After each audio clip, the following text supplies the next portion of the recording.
We're fearlessly talking about the biggest stories that matter to you the most. Breaking news, John Calipari is finalizing a 5-year deal to become the Arkansas Razorbacks' next head coach, covering college sports like no one else. The biggest guests in sports. We now welcome in Hall of Famer Jim Calhoun. Such a pride I had, I came to Connecticut. The legend, Tim Tebow, joins us. We'll run it back. I like it. The legend, Herschel Walker.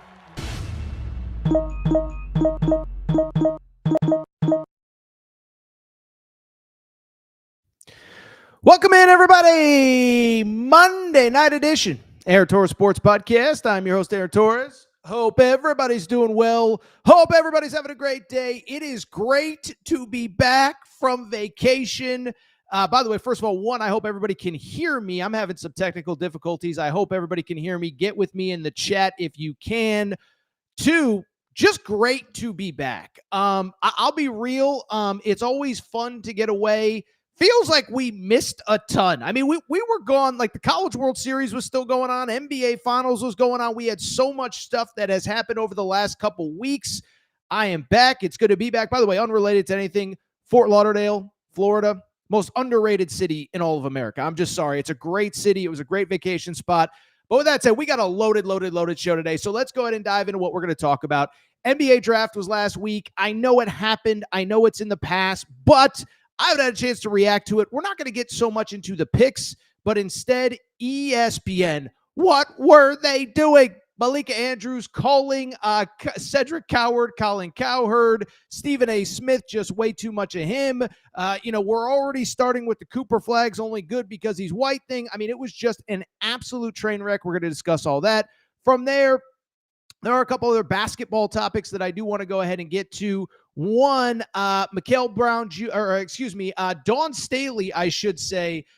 Could she be an NBA head coach? Just insanity there. We'll discuss that. Mikael Brown Jr. and Koa Pete, the U-19 World Championships. We have 2-star freshmen that I just don't think we realized were as good as they are. So we'll discuss the first 2 games of the U-19 World Championships. And finally, we'll wrap on just this crazy Jake Retzlaff story. The quarterback at BYU was set to be suspended for an honor code violation. The honor code violation has to do with the sexual assault allegation. The allegation is dropped. He's transferring. And I'm just kind of curious about, is there a market for him? Where does he go? All of that. So we're going to discuss all that. So, loaded Monday show, fired up to be back. Before we get started, a couple quick things. One, make sure to be subscribed to the Aaron Torres Pod YouTube channel. Yes, we were gone. We gave you college hoops offseason grades, plenty of content while we were gone, but we're back full speed ahead. Make sure you're subscribed, Apple, Spotify, wherever you get your podcasts. Also, before we get started, you already know what we got to do. We got to thank our friends. We got to thank our partners. We got to thank Collie Puffs and ColliePuffs.com, okay? So I've told you Collie Puffs story. By now, you know it, but it's that time of year. I was on vacation. You're going to go on vacation. You're going to be at the beach. You're going to be at the pool. You're going to have your shirt off. And you don't want to look like a filthy, disgusting slob, do you? I know that I don't want to look like one. And so with it, I bring it up because what you need is a snack that is both healthy but delicious. You need Collie Puffs. Family-owned company, not far from where I live. Joey, a huge sports fan, was sitting on the couch one day, stuffing his face, and he said, you know what? I'm watching all these games. I need a snack that is both healthy but delicious, something I'm going to like, something my kids are going to like, so he came up with Collie Puffs. Baked, not fried, avocado oil, no grease, healthy ingredients, but the best part is they taste delicious. For more information, what I need you to do is go to ColliePuffs.com. That's CAULIPUFFS.com. ColliePuffs.com. You can also search on Amazon.com for them as well. And should mention, I mentioned this right before we left, Collie Puffs has been so happy with the Aaron Torres Pod audience that they are now giving a special offer to listeners of the Aaron Torres Pod. How about this? Listeners of the pod, you got to go to ColliePuffs.com. But if you want to try them out, you want to reorder, ColliePuffs.com. 15% off your total purchase when you use promo code Torres, promo code TORRES. It's that simple. ColliePuffs.com. Use promo code Torres. It is only available at ColliePuffs.com. So try them there. You'll like them. ColliePuffs.com. We appreciate their support of the Aaron Torres Pod. With that said, We're already 5 minutes in. I haven't even gotten to the topic of the day yet. So there is no more time to waste. People, let's go ahead and get to the topic of the day. Topic of the day, listen, ton of stuff happened while we were gone. As I said, College World Series, NBA Finals, Spurrier was going after Arch Manning. But where I want to start is with the NBA draft. Okay. And what I don't want to do is do like an NBA draft reaction. I'll just be transparent. I love college hoops. I found the NBA draft to be largely, kind of boring, if I'm being perfectly honest. We knew Cooper Flagg was going number 1. We knew Dylan Harper was going number 2. If you want me to do 9 minutes on Kaman Mulawatch to the Suns or Con Knipple to the Hornets or, Ace Bailey, whatever, we could do that another time. But what I do want to talk about is what I believe became the story of the draft once it was finished.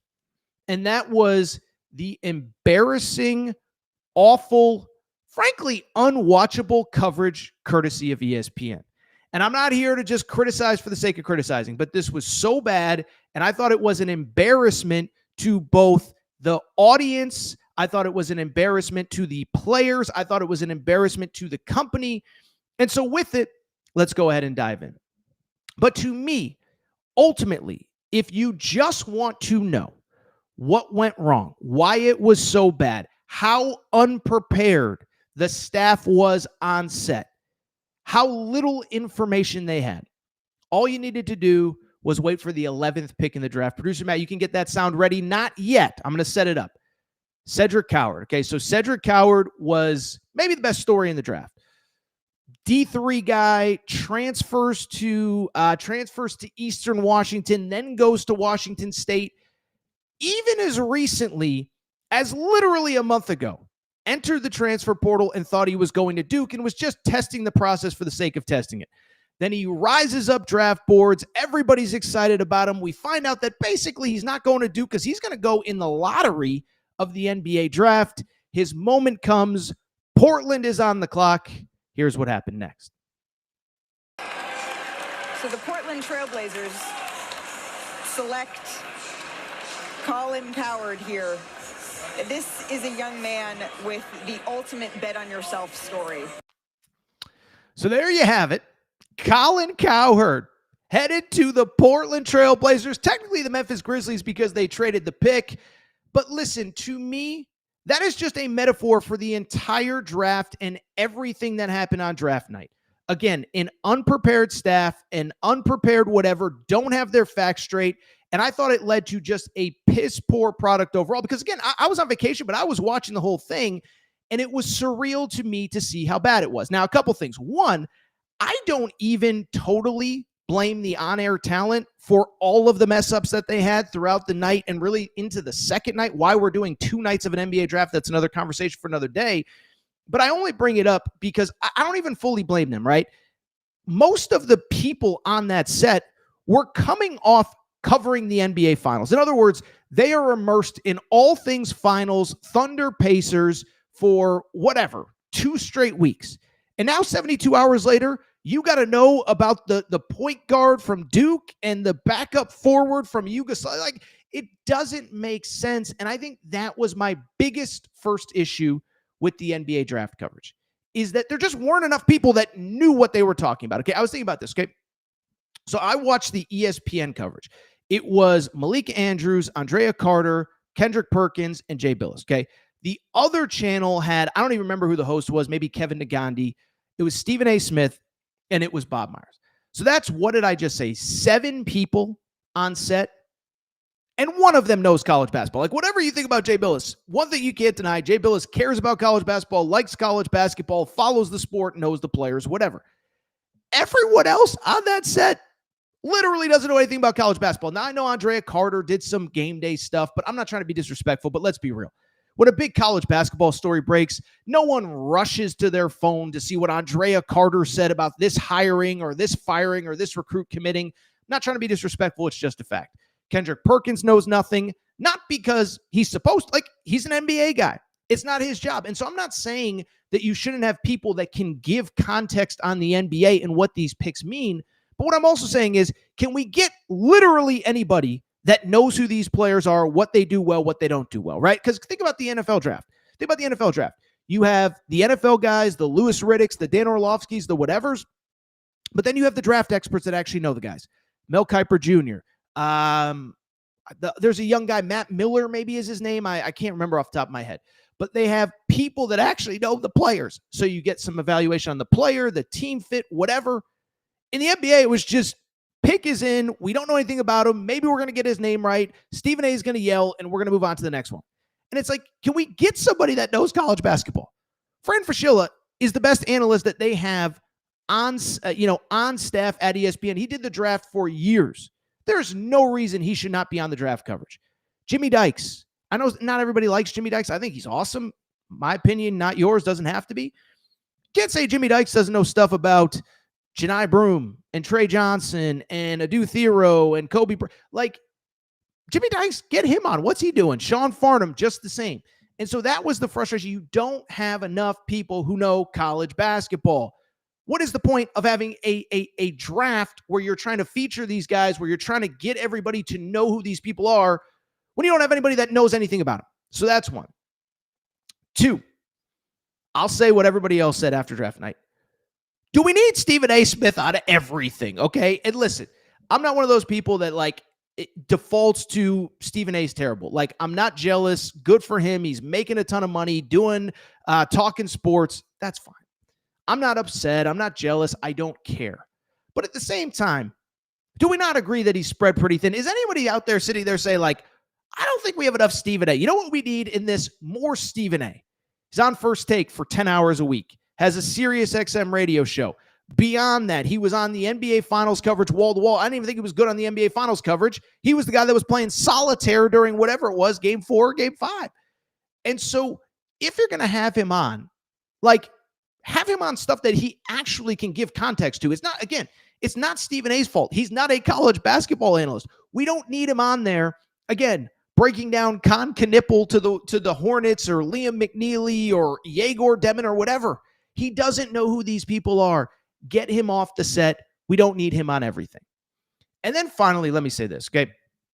So this was more of a day after thing, but I think it speaks to the metaphor of ESPN doesn't really have anybody that knows these guys, what they're capable of, what they do, what they can't do, all that. Did you see what the conversation became about Cooper Flagg on First Take the next day? Okay, so Cooper Flagg goes number 1 overall, Dallas Mavericks. We knew it was going to happen. And I get it, right? Like, there's only so many conversations to have about Cooper Flagg and the impact that he can have. And the Mavs don't have Kyrie Irving next year. So what does it mean? Blah, blah, blah, blah, blah, this and that. Okay. So I understand that. But at the same time, the issue becomes when you have people on set who don't know anything about him, don't know anything about his game, don't know what he's going to bring to Dallas, don't know how to contextualize what he's capable of doing. We all know what, unfortunately, the conversation defaults to. It's the fact that he's white. Now, we don't really talk about, listen, I'll say this. I think race relations, there's too much of it in sports. It's boring. I think the Caitlin Clark conversation has become kind of gross, to be perfectly honest. But what I want to do now is play half a second of sound from a guy named Peter Rosenberg that was on First Take on Friday. This is another one. Listen, I'm not trying to be disrespectful. Who is Peter Rosenberg? Why is he on ESPN? It was funny. I actually tweeted this out, and people were like, well, I mean, Torres, he's a big, I think he's like an AM, FM radio guy. And it's like, so why is he on First Take? Like, is there not people that know sports? Like, say what you want about Jay Williams. Could we not get Jay Williams? Was he not available? Could we not get Sean Farnham? Could we not get Fran Fraschilla? Whatever. But Peter Rosenberg talking about the impact of Cooper Flagg. Again, an AM, FM guy who I'm told also does a lot of wrestling stuff. So this clearly puts him in position to talk Cooper Flagg. Here's what he had to say about Cooper Flagg. We're all adults. We can have a real-life conversation, right? Yeah, let's do it. Last time I checked, we still live in America, right? Cooper Flagg is a white guy, maybe the best white American prospect since Larry Bird, right?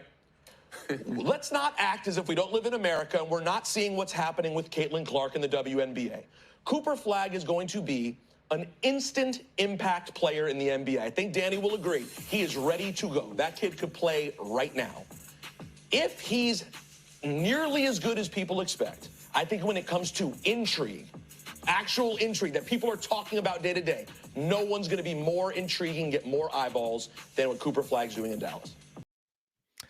This is America. Can we talk about Can we have an honest conversation about, first of all, a couple things. One, I love how he tried to dip his toe into the conversation. He's like, this is America. We could talk about this, right? Then he tries to get everybody else. Oh, Danny, you know, Danny Granger was on set. He's, oh, you know what I'm talking about. But here's what I will say about that. And producer Matt, this is where we'll do a reel so you can clip this off and we'll use this on social, okay? Let me say this. To all of the people who want to make Cooper Flagg about being white, let me say this. He's white. He's always been white.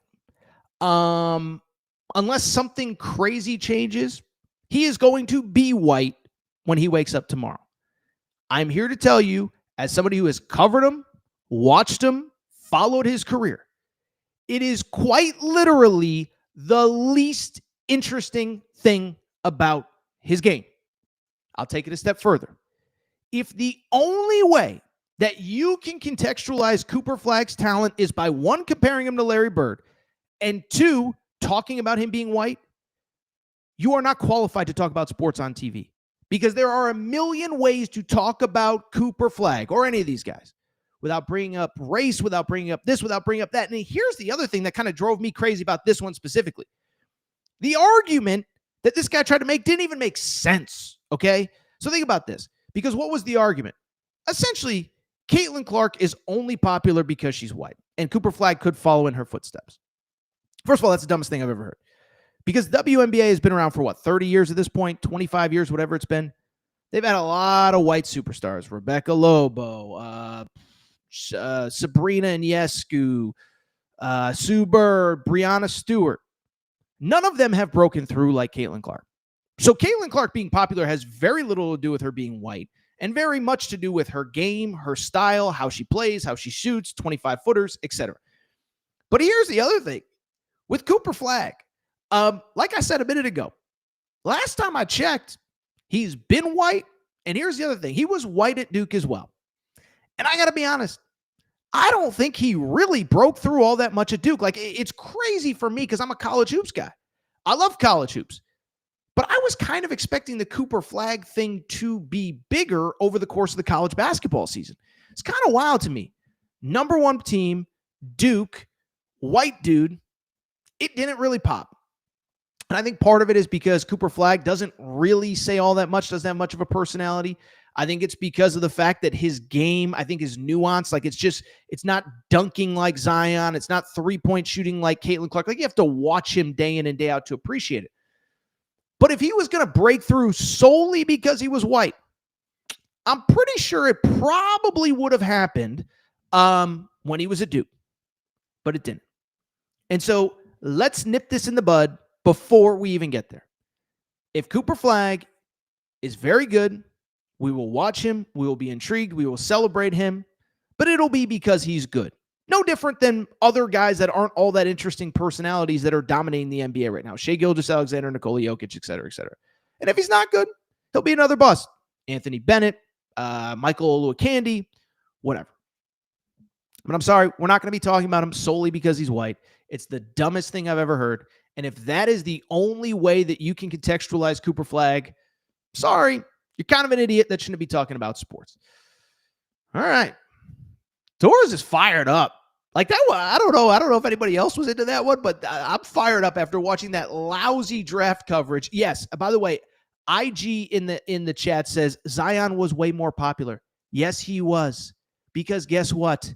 We as consumers like cool athletes. We follow cool athletes. When I was a kid, it was Allen Iverson. For a generation, it was Kobe. For a generation, you know who it wasn't? Tim Duncan, because he wasn't interesting.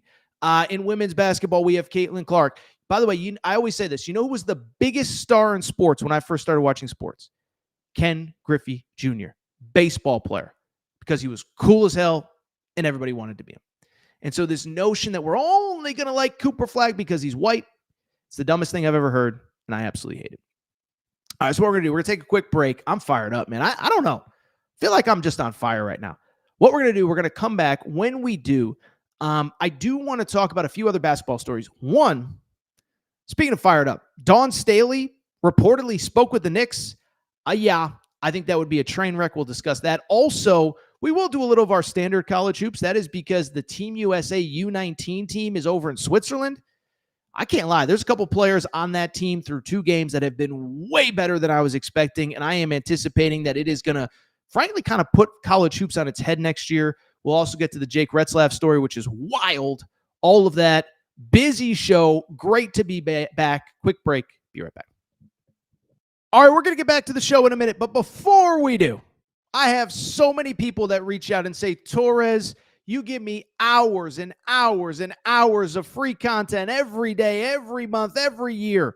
What can I do to help support the show? Well, you want to support the show and look good in the process. Make sure to check out and support the Aaron Torres Media merch store at aarontorresonline.com/merchandise. Some of you wondering, what can I get in that merch store, Torres? Well, Kentucky fans, we got our Mark Pope Hope and Pope t-shirts. That is right. Mark Pope, monster first year. Year 2 is going to be even better. Get your Hope and Pope t-shirt at aarontorresonline.com/merchandise. Arkansas fans, the Big Pig Invasion is coming. It is here. John Calipari has things rocking.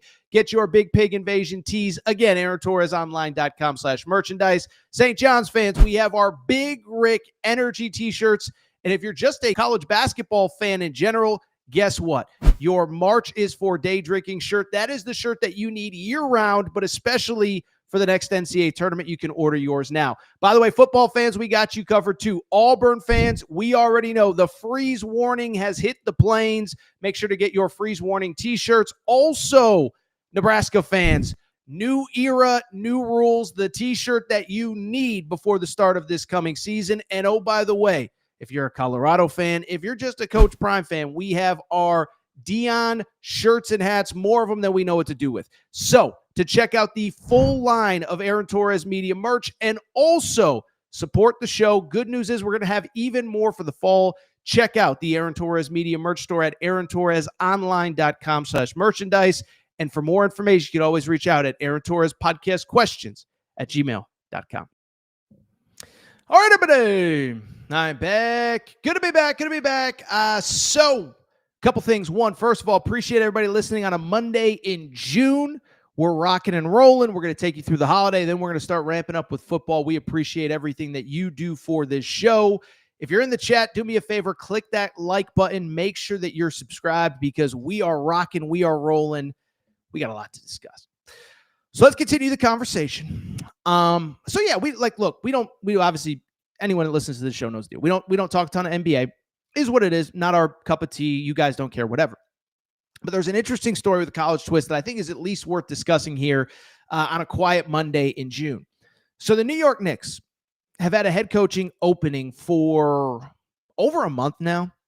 And it's funny because I remember the day that Tom Thibodeau, was fired. And I remember rushing to social media and then rushing to the YouTube channel because I said, could Dan Hurley be a candidate there? And do we need to talk about this? And do we need to do a show about this? And so we did the live reaction basically within 24 hours. By the end of that night, it was pretty clear to me he wasn't really interested, just talking to people around UConn. Then he essentially was doing the appearance with his wife, and he said, we're not going through that again. I'm not interested. So I bring it up because Dan Hurley was the first name that I thought of when it came to the Knicks head coaching job. But just this weekend, we got an interesting report about another multiple-time national championship winning head coach at the college level that could be linked to the Knicks. It is Dawn Staley. And so I want to go ahead, break it down, but I'm just not going to beat around the bush. Kind of think Dawn Staley would sort of be great coach, all-time coach in the women's game. Don't think she'd be very good as an NBA head coach. Let me put it this way. Respectfully, politely, and I think we'll explain why in a minute. I don't think her and the NBA would mix, not because women can't coach men, whatever. It's just, I don't think it'd be a good idea. So let's go ahead and dive in. First of all, probably should acknowledge the group that put out the original tweet. So it was Dawn Staley was linked to the Knicks job, and it was Knicks Fan TV who put out the original tweet. Okay, and so I want to go ahead and give them credit because basically they were the first ones to have it. Long story short, this is what the original tweet said about the, about this report. Okay. So this was from over the weekend. Let me see if I can find it really quick. I had it and I lost it. Let's see here. Okay. This is it. Knicks news. According to league sources, both Taylor Jenkins and Mike Brown are headed for a second round of interviews. Micah Nori is still being considered. The Knicks have also reached out to South Carolina head coach Dawn Staley about the job. So that's Knicks Fans TV, and that's kind of a Knicks YouTube channel that's actually pretty popular, so I want to give them credit. They were the first ones with it. It does kind of sound like Mike Brown and Taylor Jenkins are probably the more realistic candidates, but in terms of Dawn Staley, I just don't see it, okay? And it's for a few different reasons on why I just don't think she'd be a good NBA head coach. One, and by the way, I want to preface this again. Becky Hammon has been linked to NBA head coaching jobs. Dawn Staley has been linked to men's head coaching jobs. So I'm not saying no one is capable of doing it. I just don't think she'd be the right fit. First reason why. The first reason why is pretty straightforward. I always worry about any college head coach in any sport that has had insane success, that has won at an insane level, and that frankly has a huge talent advantage over a lot of his or her opponents going to the professional ranks. Okay, so we've seen this a million times. We saw it with Nick Saban. Nick Saban's the greatest college coach that ever lived, bar none, in my opinion. Goes to the NFL, he was good, but you could tell within 2 years, like, not really built for this, comes back to Alabama, builds the greatest dynasty that has ever existed. Urban Meyer, remember, went to the Jacksonville Jaguars. What was the big concern? He doesn't handle losing well. Well, all of a sudden, loses 2, 3, 4 in a row. He's out by the middle of the year. Now, with him, there was all sorts of crazy stuff, and he's allegedly kicking kickers, all that crap. Okay, so that's that. Then there was also last offseason, Dan Hurley. Love Dan Hurley. He's not immune to criticism, though. And when he interviewed for the Lakers job, I said, look, if he takes the Lakers job, so be it. I'm not going to, I wish him luck. But he's coming off a 37-3 season. He might lose 3 games in a week as the Lakers head coach. And even a great NBA head coach is going to lose 25 to 30 games a year. And that's if you're great. And so with Dawn Staley, it's the same thing. Every year she's going 35-1, 38-2, 37-2, whatever. It would be a tough adjustment. But at the same time, one thing about me, I always like to be honest. I always like to be transparent. And this is where I would worry about Dawn Staley. Again, do think, by the way, nobody chats, and there's a lot of people who have made this joke. Yes, the movie, what was it, Eddie, with Whoopi Goldberg, where she was the Knicks head coach. So, yes, that's the thing. With Dawn Staley, though, I just got to be real. I got to get this off my chest. I think she's an incredible head coach. But why I would worry about her as an NBA head coach specifically is this. I think, frankly, she is the most protected person that I have ever seen in sports. Like the most protected person I've ever seen from the perspective of this. When she wins, and she wins a lot, and she deserves praise when she wins, but we got to give her a ton of praise. We always do. But when she loses, and we're going to talk about this in a second, it's always about somebody else's fault. It's always victim blaming. It's always this. It's always that. And that's where I think the criticism, I don't think she would handle it well. Okay. So first of all, just remember this past year. We'll get to the stuff from 2-3 years ago in a second. But this past year, do you remember before the Final Four? Because I remember we talked about it on the show. Before the national championship game, they're playing UConn. Somebody asked her about Paige Beckers. What would it mean for Paige Beckers' legacy for her to win a national championship? Easy question. Softball question. I'm sure Dan Hurley was asked that about Zach Edey 2 years ago, right? What would it mean for Zach Edey to win a national championship? Dawn Staley immediately defaults to, well, why is no one talking about my girls who are going for back-to-back national championships? Last year was about Caitlin. This year it's about Paige. What about my team? And she did say Paige is a great player and she deserves praise, but she also went into some weird diatribe about well, why aren't you guys talking about me more? And it's like, because the question isn't about you, okay? So that was the first thing. But do you remember, this was the one that stuck out to me where I was kind of out on Dawn Staley, great coach, little too, I'm not a big fan in the way that she handles adversity. Do you remember 3 years ago? So the 2023 season, okay? So that was the year, if you remember correctly, that was the year that South Carolina was the defending champion, coming into the Final Four undefeated. All they had to do was beat this little pesky team from Iowa in the national semifinal. That was the year that Iowa ends up beating South Carolina. Iowa ends up losing to LSU in the national championship. That was the famous LSU Iowa game. Well, what people forget was South Carolina was actually the favorite. They lose to Iowa. And after the game, there was this wild exchange with Dawn Staley where I was like, I don't know how I feel about this. Let's get into that. Producer Matt, you have the quote. So if you remember, the Iowa coach, Lisa Bluter, had made some reference to, they play tough. They're bar fighters. And if you actually just listen to the quote, it was the most nothing quote ever. Okay. It was the insinuation is basically like, they're street fighters. They're tough. They're this, they're that. It's what you would say about any tough physical basketball team. You would say it about the Knicks in the 90s. You'd say it about Houston basketball. You'd say it about Auburn basketball, whatever. So Dawn Staley was asked about that. She said, quote, "We're not bar fighters. We're not thugs. We're not monkeys. We're not street fighters. I do think that that's something brought into the game and it hurts." Continue. She then said from there, "Some of the people in the media, when you're gathering in public, you're saying things about our team and you're being heard and it's being brought back to me. And these are the people that write nationally for our sport. So you can not like our team and you can not like me. But when you say things that you probably should be saying in your home, on the phone, or texting out in public, and you're being heard and you are a national writer for our sport, it just confirms what we already know.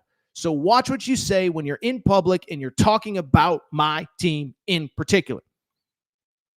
Couple things. That is all off of being called bar fighters. Okay. The most harmless comment that has ever been commented on any basketball team ever. It's actually a compliment. It means they're tough. It means they're mean. Everybody says it all the time. Then she goes into this diatribe about, "I hear what you guys are talking and saying about my team." Well, first of all, I don't buy that story because she says, "Oh, the national media." There's like 4 national media people that cover women's basketball. So just call them out by name. Just be like, whatever. If you said something, say it to my face. But she didn't. And oh, by the way, this only came out after they lost. So apparently she's been hearing about all of this for months on end, but she decides to wait until after they lost to then bring it up. And to me, just to put it simply, that's why I don't think it would work in the NBA. Because every time she loses, there's a controversy, there's a this, there's a that, there's a conversation, there's a debate, there's a whatever. And it's not a knock. She's a great coach. But in the NBA, you're going to lose. And sometimes you're going to lose badly. And sometimes you're going to lose regularly. And sometimes you're going to lose often. And so I only bring it up because if she couldn't handle somebody calling her team bar fighters in a Final Four game, how is she going to handle what some of the New York media is going to say when they go on a 3-game losing streak, or they lose back-to-back games, or Karl Anthony Towns goes 1 for 15 from the field? I'm sorry, I love Cat, but he's a little erratic. Or Mikal Bridges does something weird, or Jalen Brunson has a bad game. And so I don't think she's kind of built for it. I don't think it makes sense. I don't think she's the right fit. I also, by the way, would say this. I think it'd be interesting to just see how she'd be covered. Could we be honest about her? If there was a, dust up on the sidelines, if she was arguing with a player publicly, like, would we cover it honestly? Like, you know what I'm saying? Like we talk about this all the time with NBA, college. A coach is screaming at a player is screaming at a coach. It gets whatever. I just think it'd be fascinating. So it doesn't sound like it's going to happen. I actually don't even blame the Knicks for, if they did reach out, for just, trying to see if it was something that made sense. I don't think Dawn Staley would work as an NBA head coach, though. I think she should stay in college, and I think she's going to keep kicking butt and taking names. Looks like her and UConn, again, will be in position to be one of the 2 top teams in college basketball next year. All right, really quickly, let's get back to the Mr. Nobody. Mr. Nobody is on fire today, as always, so we appreciate your support. All right, this is what we're going to do. Let's get back to some of the standard college basketball stuff that we talk about. And obviously, it's a crazy, crazy, crazy slow time in the world of college basketball. But there is one noteworthy thing going on, and it's actually something that we discussed, about 2 weeks ago now, because I've been away this whole time. But the U-19 World Championships, okay? So the U-19 World Championships are going on, and we talked about it 2 weeks ago with A.J. Debonsa.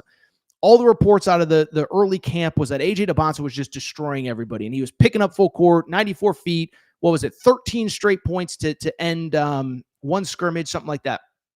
Well, I bring it up because Team USA, the team, since I left, the team was picked They've already gone to Switzerland, and they've won 2 games. They played Australia on Saturday. They played France on Sunday. And it's kind of crazy. I actually got to watch both of those games. The game against Australia actually happened while I was on my flight back from Florida. So I got to watch most of that game. And then also the France game, I watched a little bit on Sunday. But what I will say is this. While AJ DeBonsa has been very good, there have been 2 players that, I'll be honest, I don't think I realized how good they were that will be playing college basketball next year. Remember, this is U-19, so these are players that will be college basketball players a year from now. And I just don't think I realized how good they were going to be. We're going to talk about both, but I do want to focus mostly on Mikel Brown Jr., the Louisville point guard, because to quote the old Shaq meme, Mikel Brown Jr., I was not familiar with your game. I mean, I didn't realize quite how good he was going to be, though. We'll also talk a little bit about Koa Pete, who has been good as well. But to me, the revelation of this entire event is Mikel Brown Jr., okay? So for people who don't know, Mikel Brown Jr., McDonald's All-American, headed to Louisville. He was one of the highest-rated commits Louisville's had in decades. But he isn't one of those guys that when you talk about this freshman class of 2025, that immediately jumps out as like, oh, that's going to be a dude. Talk about Darren Peterson that way. We talk about Cam Boozer that way. We talk about AJ DeBonsa that way. I think we even talk about a Koa Pete, a Caleb Wilson, whatever that way. But Mikel Brown Jr. is just kind of one of those guys that, yeah, really good player, going to be a great college player, probably makes it to the NBA. But people weren't talking about him as like, oh, he's one of those dudes. Well, through a couple games, I promise you that he has been one of those dudes. First of all, I'll say this, just bigger than I realized, okay? The great story on him was 5'10", like his sophomore year of high school, grew to about 6'2", 6'3" a year ago. Now he is he looks like he's about 6'4". He's listed at 6'4". He looks 6'4", and he plays just like it. Big guard, gets to the paint, gets to the rim, elite 3-point shooter. And he has really been just a total, absolute, unquestioned revelation for this team at Team USA through the first 2 games, okay? The big game was Sunday, okay? If you missed the big game on Sunday, he was excellent. He actually did a lot of his work early. That was a game where he had 24 points, 4 assists, 6 of 9 shooting from 3. And so that's another element that I knew he was a good 3-point shooter. 6 of 9 from 3 in a high-stakes game against France. Yeah, that dude is an absolute gamer, okay? By the way, in the first game against Australia, not bad himself, 10 points and 7 assists. And so far in the tournament, we're through 2 games, he has averaged 17 points, 5.5 assists, 3.5 rebounds per game, and he's shooting the crap out of the ball from the 3-point line. And so to me, like I said, he has been nothing short of a revelation. And to take it a step further, I think he kind of changes how I feel about Louisville coming into next year. Because by the way, I really like Louisville. We did all of our offseason grades. I think we're mostly, if not completely done, largely done. If there's anybody that you want, you can always drop them in the chat. But yeah, no, like we did Louisville, one of the early ones, and I like Louisville. I am as number 9 in my preseason poll.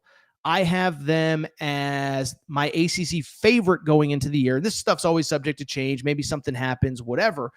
But I really like him. But I liked him under the assumption that like Mikel Brown Jr. was going to be fine. He was going to be good, but he wasn't going to be what he has been through 2 games with Team USA. And what I liked about Louisville was, frankly, all the other guys. We talked about this transfer portal class that Pat Kelsey put together. It's unbelievable. Ryan Conwell comes over from Xavier, averaged 16.5 points per game at Xavier, okay?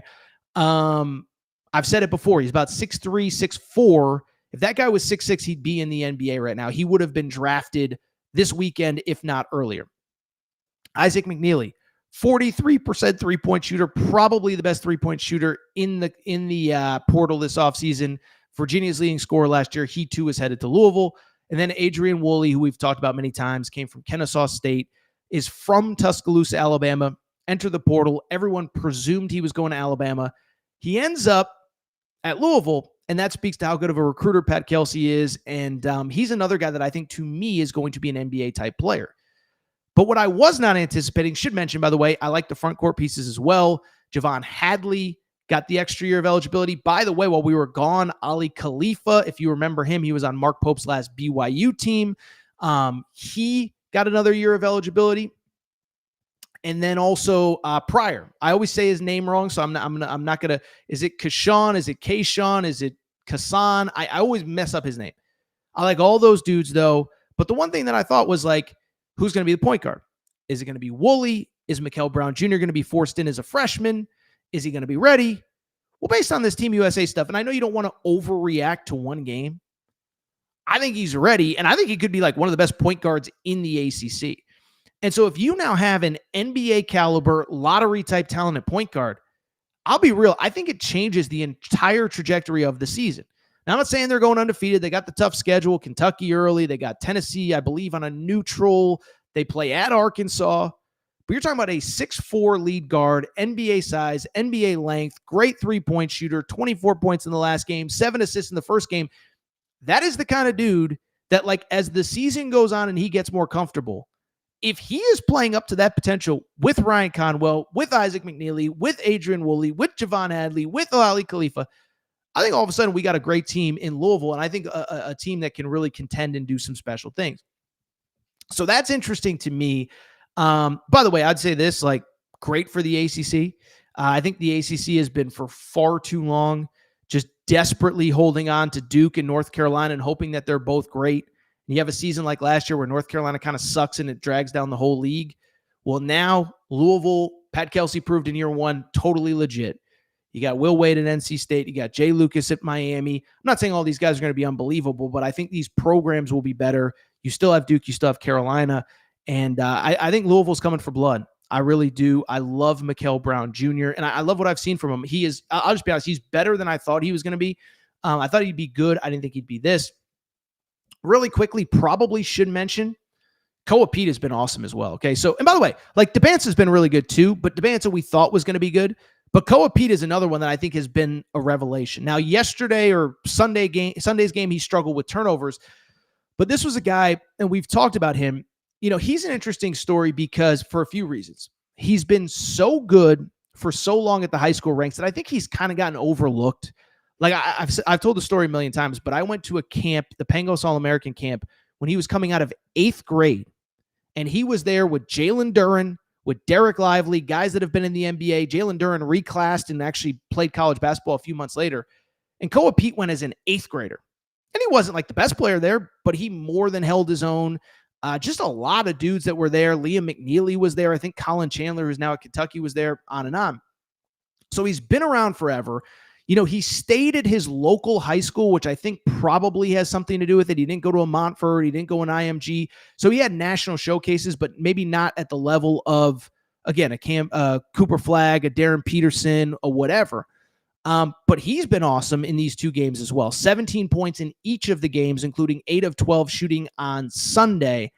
And I'll say this, you know, I have been higher on Arizona than just about everybody in the national polls. Now, when I thought Carter Bryant might come back, I mean, I legitimately had them as like a top 3 team. Obviously, Carter Bryant gets drafted by the San Antonio Spurs. But even without Carter Bryant coming back, you look at Koa Pete. Listen, I think he's going to be an alpha day one in college basketball, because the thing about him, for people who don't know his background, his dad played in the NFL. He has a brother who played in the NFL. He's got another brother who plays football at Arizona State. And so they're just an athletic and tough family. And so I don't think the physicality of college basketball is going to slow that kid down in any way, shape, or form. And it hasn't slowed him down with Team USA. And so he finished with 17 points in both games. Physical player. I saw Terrence Oglesby, who does a bunch of stuff, you know, calls games for FS1, Field of 68, etc., say he might be the strongest player in the Big 12, like, starting next year. And so I just think, you know, it's been interesting because there's been two things. One, we've defaulted to it's a clear top 3 with Debanza, with Boozer, and with Peterson. And we've also defaulted to, like, it's Peterson and AJ Debonsa in the Big 12, and then it's just everybody else. And I think Koa Pete's going to be in all those conversations. Listen, I don't know if he'll be drafted ahead of any of those guys, but the one thing I'll say watching him, I think he's closer to that tier than, like, the second or third tier that's going to be picked 10 to 15. So he's been awesome. Team USA is 2-0. I believe they return to the court on Tuesday, But to me, they are a fascinating story, and they are a great story. All right, so what we're going to take a quick break, come back. We'll get to some of your questions. Chat is lively. We appreciate your support. If you're not subscribed, make sure to do so. Also, go ahead, hit that little like button so that helps with the algorithms and all that. When we come back, college football story.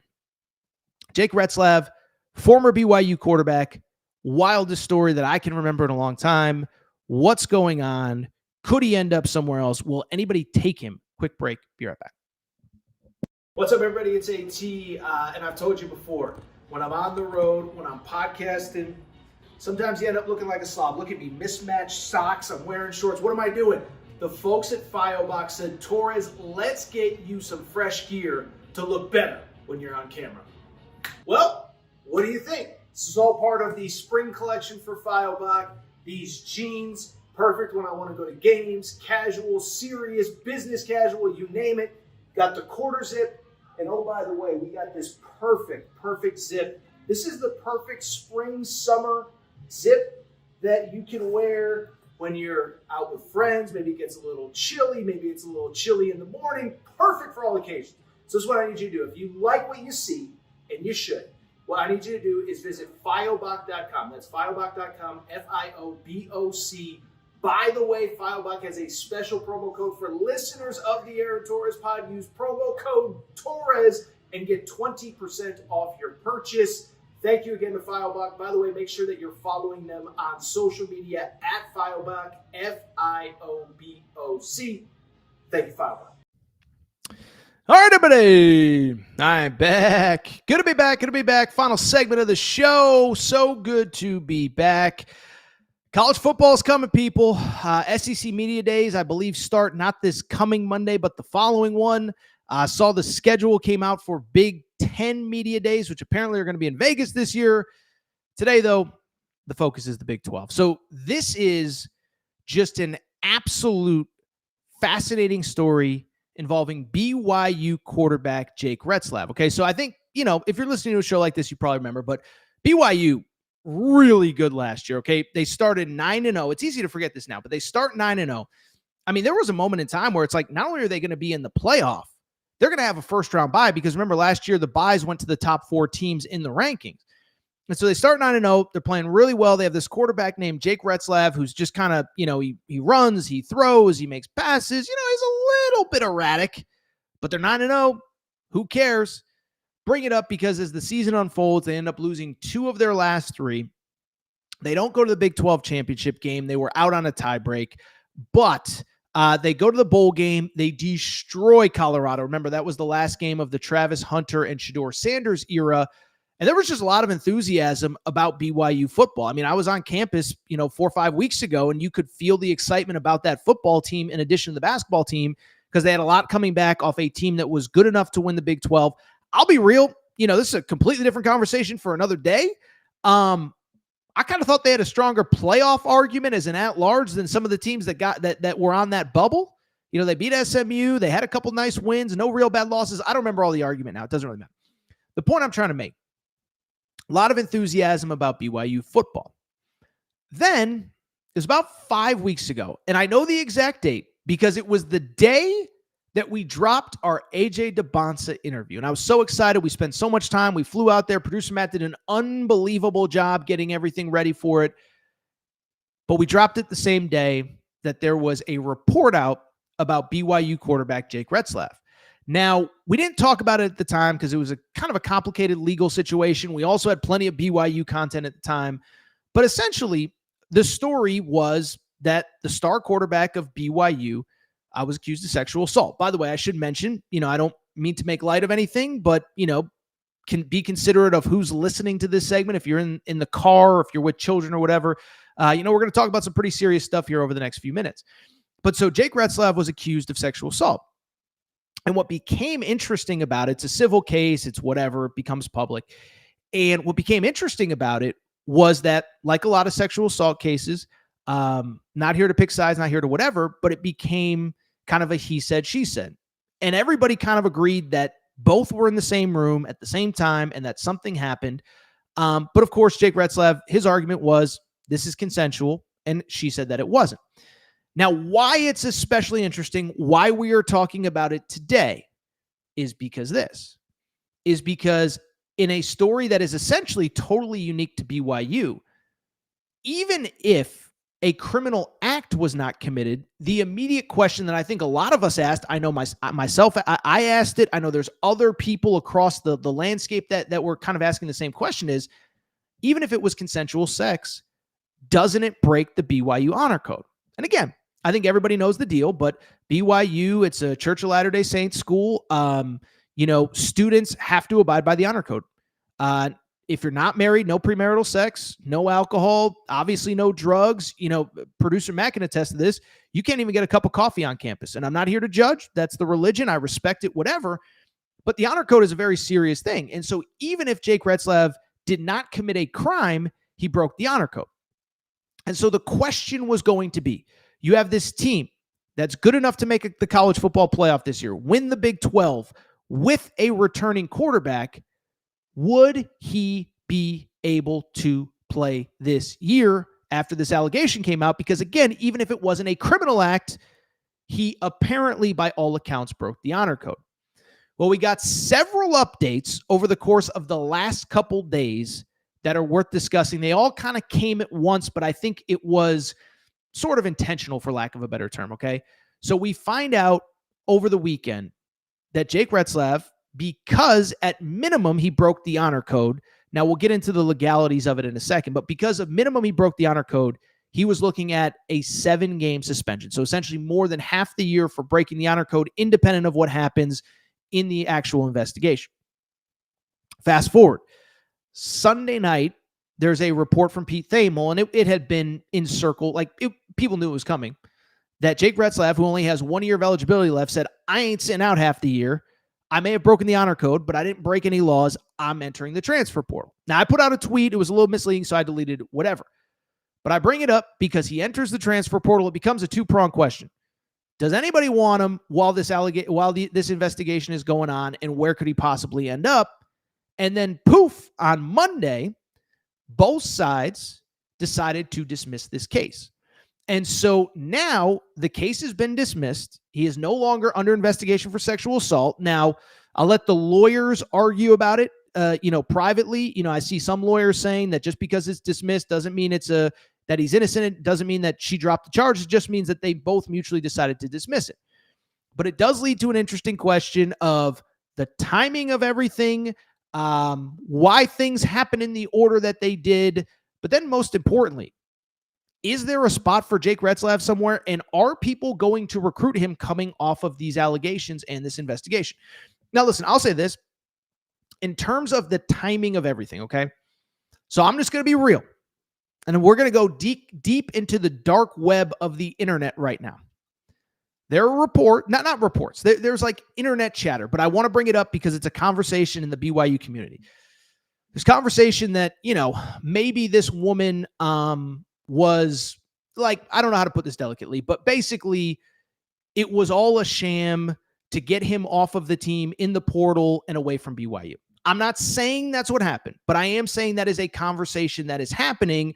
And essentially that once he entered the portal and he wasn't going to play at BYU, that was why the case got dismissed. That's something that is being talked about. Now, I have no proof of that happening. I don't know if it's true. I actually tend to think it's sort of the opposite, is that I don't think BYU would be comfortable handing down a suspension, and I don't think Jake Retzlaff would be comfortable entering the portal if he didn't know that this case was eventually going to be mutually dismissed. So I don't think there's anything to that part. But what I do think now becomes very interesting is you have a quarterback who threw, 24, 25 touchdowns last year, led a team to an 11-win season that is now available in the middle of the summer. And so I think it becomes a two-pronged question. How many teams actually need a quarterback? And then beyond that, given what the allegations were, independent of whether the charges were dismissed or not, is it something that a school is going to be comfortable taking him on? And so that's where it becomes fascinating to me because, first of all, let's put aside the investigation. I just don't know how many schools need a quarterback at this time in the summer. I mean, you go back to the Nico Iamaleava stuff back in April, and like when he hit the portal, like we were all critical of Nico, but I think the other reality of it was once he was in the portal, you realize there's not a lot of teams in April that needed a quarterback, let alone in July. And so he got into the portal, and his options were kind of limited. We heard USC, they're not interested. We heard Notre Dame, they're not interested. We heard Texas Tech, they're not interested. So he ends up at UCLA, and even UCLA had a quarterback. They just thought they could get Nico on a discount. They thought he'd be better than the option that they had, but it wasn't that they had a ton of great options. And so now you fast forward to now, who needs a quarterback? And then even if you can get Jake Retzlaff in the next couple weeks, it's the same conversation that we had about Nico back in April. Back in April, we were saying about Nico, it's like, well, dude, you're going to come in after spring practice. You don't know your receivers. You don't know your teammates, and you're going to make it work by September. Well, now extrapolate that to basically early to mid-July with Jake Retzlaff. He's going to go somewhere and, one, get a starting job, compete, whatever it is. And that's under the assumption, by the way, that's under the assumption that people are going to take him. And I think that's where it's going to get very interesting. The charges were obviously dismissed. And so now I just think it becomes a fascinating conversation of like, is anybody, like what I do think is going to happen. I think any team that needs a quarterback is certainly at least vetting the situation. What actually happened? What's the truth? Why were charges dismissed? Because again, there's a difference between bringing in somebody who may have broken the law. Again, charges were dismissed, so I want to be fair to him. I'm just saying what people will be talking about behind the scenes, and a person that conversely, forget breaking the law, a guy that basically just broke an honor code. And I'm not disrespecting BYU. I'm just saying that those rules of the honor code do not apply at literally any other university at the FBS level. And so the question becomes like, who even needs a quarterback? Will somebody take him? I think it becomes fascinating. Now, listen, I have not seen yet any credible reports on where he could end up. You browse the internet. I think people naturally default to like a Tennessee, of course, because Tennessee, booted Nico. Is Joey Aguilar really the answer? They don't really have a great situation at quarterback. And by the way, I'm just saying what the rumors are on the internet. Michigan obviously is clearly looking for a veteran quarterback with Bryce Underwood. They had Mikey Keene. There's something going on with him injury-wise. They just brought in Jake Garcia from East Carolina, so could it make sense there? By the way, I saw some crazy Notre Dame rumor, which would certainly be interesting in its own right. But I just think it's a fascinating story because it's a two-pronged thing of, one, is there even a spot for him? Is there a place he can go where he feels confident that he can win the starting job? Two, would that school actually take him based on what has happened over the last couple of weeks? Now, I'll say this, and BYU fans, you can crush me in the chat or in the comment section when this clip is posted. I think his best option may be to come back to BYU. I really, because I listen, I went through rosters. I went through rosters Sunday night into Monday. There's just not a lot of teams that need a starting quarterback at this time. And I know it's a 7-game suspension, but that's still 6 games that you will have a chance to play and put stuff on film with teammates that you know. It's worth noting, by the way, Retzlaff was working out with the team throughout this whole process. So not accusing BYU of anything, but it seems like they felt like this was going to get resolved in the manner that it did. And so I just bring it up because he knows his teammates. He's been working out with them. Listen, I don't think he should ignore the portal. I just don't know what the options are going to be. Again, it's a completely different situation than Nico, but you saw that those Nico options are actually very slim.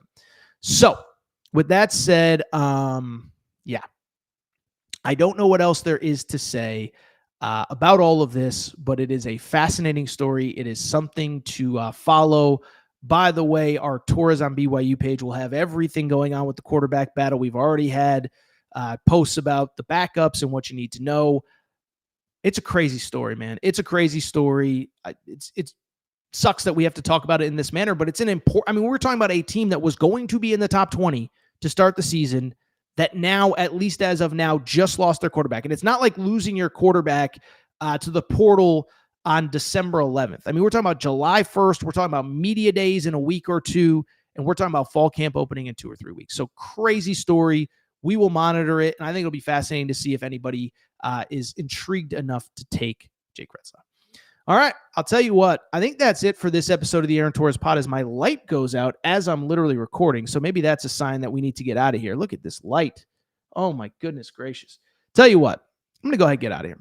Do me a couple things. One, if you're not subscribed, make sure to do so. So, by the way, I'm really happy to be back. It's still going to be a few slow weeks. What this light? Give me 1 second. Okay. Sorry about that. So, all right. If you're not subscribed, make sure to do so. I'm so happy to be back. That was so fun. Like, I was telling somebody on vacation, I was talking to the bartender at one of these bars. They're like, so how long have you been doing this sports thing for? I'm like, basically my whole career. And I'll be real, I don't even know what I would be doing if I wasn't doing this. So I appreciate everybody who tunes in on a daily basis. I appreciate everybody who's subscribed. If you're not subscribed, please make sure to do so.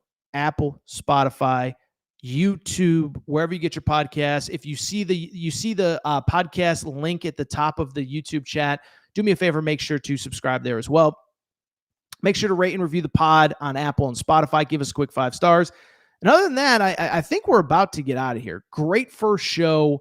I'll be back later this week. By the way, I think over the holiday weekend, we will have some fun interviews out of the archives. I did some very intriguing interviews that I think many of you will like through the years. We'll run a few of those over the holiday weekend. And then, like I said, next week it's full speed ahead with football. So appreciate your support. I'm going to get out of here. Time for me to go. Shout out to Tor and Craig. Shout out to Rachel, who hates my voice. Shout out to JJ Reddick, UF. And we covered a lot of ground today.